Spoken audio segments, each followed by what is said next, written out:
ఆహా జాగ్రత్తపై విశాఖకుమారైన వారి విచారిస్తున్నప్ప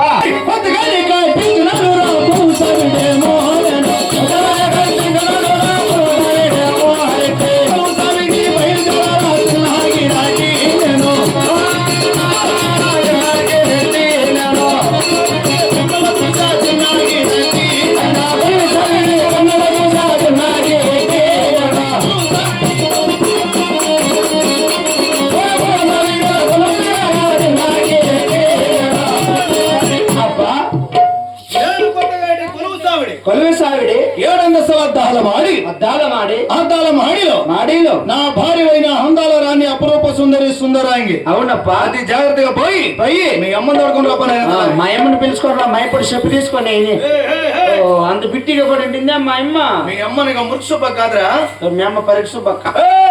మేము ఎవరు? మీరు రెడ్లు. మేము నీకేమి కావాలి? సద్య తండ్రి గారు. నా భార్య నీకేమైతుంది? సద్య నాకు చుట్టాలకి ఏం సంబంధము? తల్లి లాంటిది. తల్లి. అవును. అది జాగ్రత్తగా పోయి నా భార్య శీలము కొనవది అనిపించుకోనము. అలాగే పాతపో. సరే పో.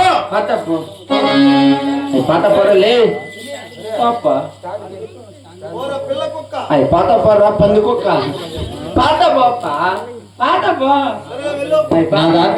మీ దాంట్లో ఉన్నాయా? కాదు ఆయన చిన్నాగిరెడ్డి కాదు, నా పుట్టవాసి కాదు. సద్య నాకు బావగా లెక్క. మొన్న మా ఊరికి వచ్చినారు పండక్కి 70 కేజీలు చికెన్ 2 గొర్రెపట్టి ఎండలో కొట్టినాము. తినేసి వాళ్ళ వద్దా 4 కోడి పుంజు పట్టుకొని వెళ్ళిపోయినాడు కొద్దంగా నా కొడుకు. ఇదాకొచ్చి నేను చిన్నాగిరెడ్డి నాకు అది ఉంది ఇది ఉందంటే నేను నమ్ముతాను. చెప్పండి అక్క మీరే చెప్పండి. నాకు అది ఉంది నాకు ఇది ఉందంటే నేను ఉండరట్లా నిమిషమా చెప్పండి. మీరే చెప్పండి నాకు అది ఎట్లా ఉన్నా. మన నా పాపం ఎరువులు ఉండరట్లా నిమిషమా. ఎరువులోడు పోయినాడు మన నా కొడుకు ఉండరా నిమిషం. ఎరువులోడు పోయినాడు.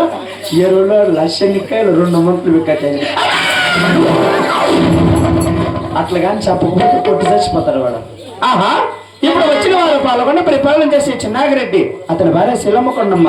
వెక్కడానికి వేణుగులు ధనము ధాన్యము రొక్కము రాజ్యము 6 మంది కొడుకులు 6 మంది కోడాలు కలిగినా కానీ అతని భార్య శిలమ్మకొండమ్మ 7 అంతస్తుల దళవేడులో బాధపడుతుంది కదా.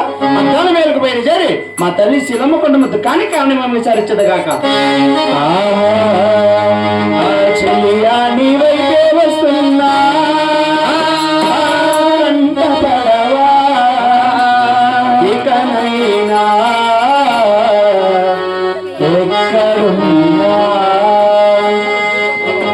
నిద్రపోతున్న రాత్రి అడిగా